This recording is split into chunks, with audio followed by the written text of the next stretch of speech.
नमस्ते छात्रों, सुप्रभात।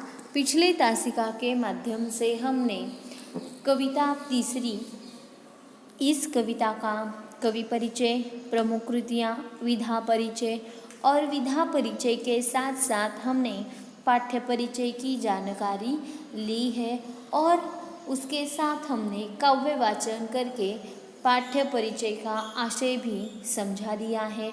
और आज हम इस तासिका के माध्यम से पूरी कविता का आशय यानी कि जो कविता है उसका अध्ययन करने वाले हैं। तो छात्रों ध्यान दीजिए, हम कविता की ओर जा रहे हैं। देखो, सच हम नहीं, सच तुम नहीं, सच है सतत संघर्ष ही। संघर्ष से हटकर जिए तो क्या जिए, हम या कि तुम। जो नत हुआ वह मृत हुआ, जो व्रत से झरकर कुसुम। जो पंथ भूल रुका नहीं, जो हार देख झुका नहीं, जिसने मरण को भी लिया हो जीत, है जीवन वही। सच हम नहीं, सच तुम नहीं। देखो, यहाँ पर इन पंक्तियों से गुप्त जी ने यही कहने का प्रयास किया है कि सच तुम भी नहीं हो और सच मैं भी नहीं हूँ। हाँ, सच तू भी नहीं है, सच मैं भी नहीं हूँ, सच हम भी नहीं है, सच तुम भी नहीं हो। सच कौन है? सच तो सतत निरंतर संघर्ष करना, यही एक सत्य है, यही सच है। और वे कहते हैं संघर्ष से हटकर, जो संघर्ष से घबरा कर, मुसीबतों का सामना करने से डर कर ऐसे जिए तो क्या वह जीना है।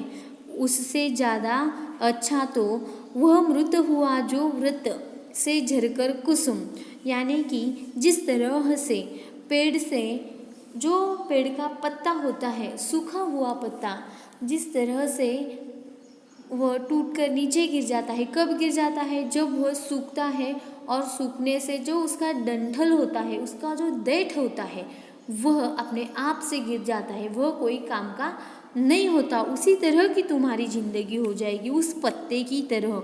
सूखा जो व्रत से झरकर जो कुसुम, यानी कि जो फूल भी है, इन्होंने यहाँ पर फूल का उदाहरण दिया है कि जो पेड़ से नीचे गिरा हुआ कुसुम है, वह एक बार गिर जाए तो हम उसे फिर से चिपका सकते हैं? नहीं चिपका सकते। लेकिन मनुष्य के जीवन में यही, एक बार हम अगर रास्ता भूल गए तो दूसरी बार हम हमारे रास्ते पर आ सकते हैं, हमारी राह हम ढूंढ सकते हैं। लेकिन यहाँ पर उन्होंने उस कुसुम का और मृत आदमी का क्या किया है कि मनुष्य का उदाहरण दिया है। क्यों दिया है? क्योंकि एक बार वह नीचे गिर जाए तो उनका काम ही समाप्त हो जाता है। उसी तरह से जो पंथ भूल रुका नहीं, जो हार देख झुका नहीं, जिस मनुष्य को अपना पथ या अपने पथ पर चलते समय कभी वह रुका नहीं है, कभी वह झुका नहीं है, सतत सतत सतत क्या करता है कि संघर्षरत रहता है।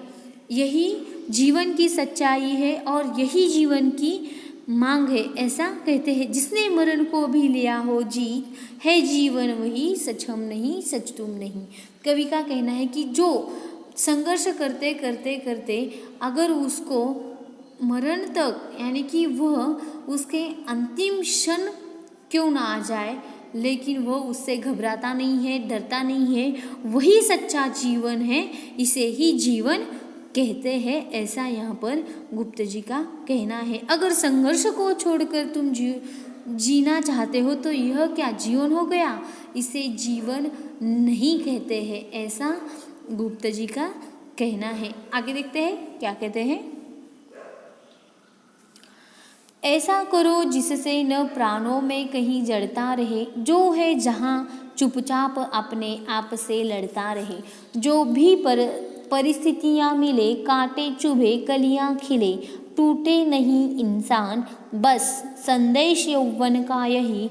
सच हम नहीं, सच तुम नहीं। देखो, यहाँ पर कहने का तात्पर्य है कि ऐसा करो कि तुम जहाँ हो कैसी क्यों न परिस्थितियाँ हो, तुम्हारे राह में कांटे हो, कलियाँ हो, लेकिन उन्हीं परिस्थितियों में भी तुम्हें टूटना नहीं है। तुम्हें उस परिस्थिति का सामना डटकर और न घबराकर क्या करना है कि करना है। यही संदेश देने का प्रयास किया है कि तुम्हें क्या करना है कि चुपचाप से अपने आप से लड़ते रहो, यानी कि रुकना नहीं है, झुकना नहीं है, घबराना नहीं है। शायद परिस्थितियाँ मुश्किलात की हो तो उसका भी सामना करने का प्रयास किया करो। और परिस्थितियाँ कलियाँ यानी कि खुशी की स्थिति है तो उसी में भी क्या करना है कि तुम्हें दोनों स्थितियों में भी अपने आप पर काबू रखकर आगे ही आगे निकल जाना है। आगे देखते हैं। हमने रचा आओ हम ही अब तोड़ दे इस प्यार को, यह क्या मिलन मिलना वही जो मोड़ दे मझधार को, जो सात फूलों के चले जो ढाल पाते ही ढले, यह जिंदगी क्या जिंदगी जो सिर्फ पानी सी बही, सच हम नहीं सच तुम नहीं। देखो यहाँ पर गुप्त जी का कहना है कि हमने ही रचा है, जो नियम हमने ही बनाया है उसे आज क्या करते हैं कि हम ही तोड़ देते हैं। जो सात फूलों के चले यानी कि जो अच्छी परिस्थितियों में साथ दे, और जब कठिन परिस्थितियाँ आती है, जब कठिनाइयों का सामना करने का समय आता है तो ढाल पाते ही ढले, तो उसका साथ छोड़ना यह कोई सच्ची बात नहीं है। यही ज़िंदगी क्या ज़िंदगी जो सिर्फ पानी सी बही, ऐसी ज़िंदगी तो पानी की तरह, यानी कि पानी को एक बार हम छोड़ दें, वह पूछता है कि हमें मुझे कहाँ जाना है, नहीं, वह अपने आप से इधर उधर टेढ़ा मेढ़ा क्या उसका राह होता है, उसकी मंजिल होती है, उसे कहाँ जाना है, इस बगीचे में नहीं उस बगीचे में, ऐसा कुछ नहीं होता। तो उस पानी की तरह तुम्हारी ज़िंदगी जो सिर्फ पानी सी बही, देखो क्या कहा है कि यह क्या ज़िंदगी है, सिर्फ पानी सी बह गई, तुम्हारी ज़िंदगी उस पानी की तरह बह जाएगी, उसका कोई मूल्य नहीं होगा।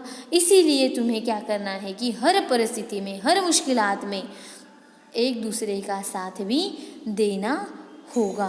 अपने हृदय का सत्य अपने आप को खोजना, अपने नयन का नीर अपने आप हमको पोंछना, आकाश दुख सुख देगा नहीं, धरती पसीजी है कहीं, हर एक राही को भटक कर ही दिशा मिलती रही, सच हम नहीं सच तुम नहीं। देखो यहाँ पर कहने का तात्पर्य यह है कि अपने हृदय में जो दुख है, जो सुख है, उसे खोजने का कार्य, उसे ढूंढने का कार्य, उसका पता लगाने का जो कार्य है वह दूसरों को करने नहीं आता है और हम करने भी नहीं देंगे। वह कार्य हमें खुद ब खुद करना है।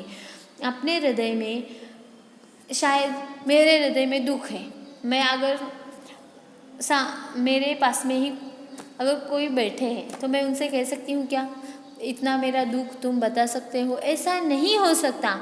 इसीलिए कवि का कहना है कि अपने हृदय में जो भी दुख का भाव है, जो भी सुख का भाव है, जो भी खुशी का भाव है, इसे किसको ढूंढना है? अपने आप को ही उसका पता करना है। अपने नयन का नीर यानी कि आँख का जो पानी है वह भी अपने आप को ही पहुँचना है। आकाश नीचे आकर नहीं कहने वाला अरे भाई बस कर, तूने बहुत रो लिया, अब तू बंद कर, या धरती को पसीना या धरती पसीजना यानी कि धरती के मन में कहीं दया का भाव नहीं उत्पन्न होने वाला है। भाई कितना रो रहा है, अब मैं इसे जाकर समझाती हूँ ना, ऐसा नहीं हो सकता है। इसीलिए कवि का कहना है कि तुम्हें अपने आप से ही अपने आप का योद्धा बनना होगा। अपने हृदय का सुख दुख तुम्हें खुद खोजना है। अपने आँखों का जो पानी है, जो नीर है नयन का, अपने आप को पोंछना है। और इसीलिए आकाश कोई तुम्हारी मदद नहीं कर सकता, न धरती मदद नहीं कर सकती, न धरती तुम्हारे लिए अपने मन में दया का भाव लेकर नहीं आ सकती।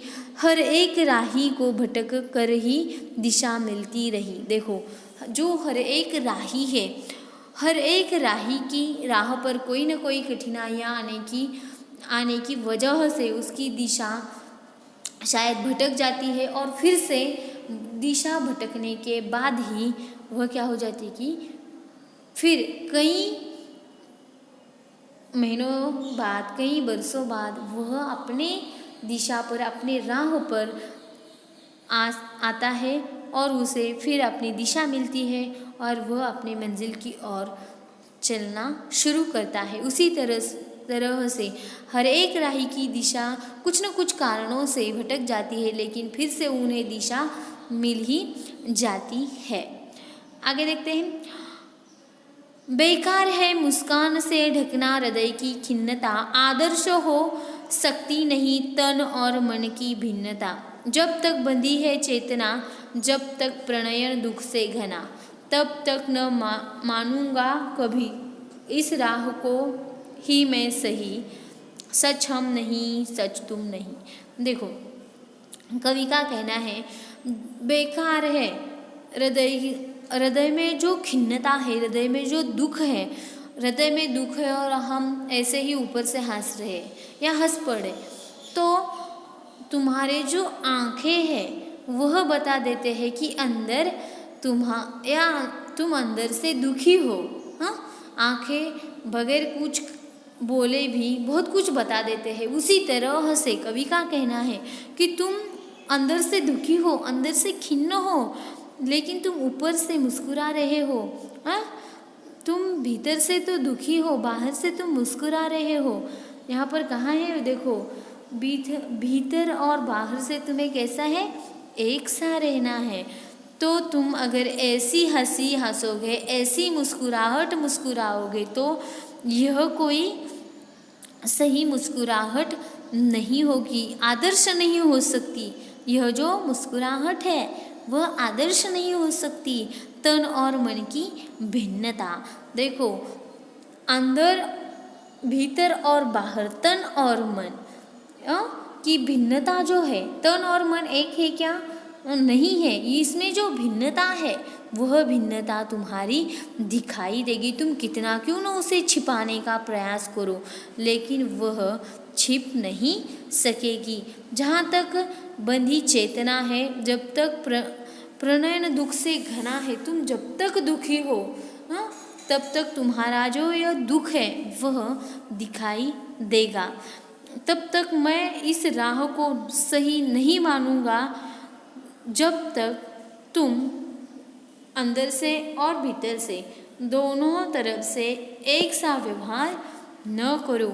इसी तरह से सच तुम भी नहीं हो और सच हम भी नहीं है।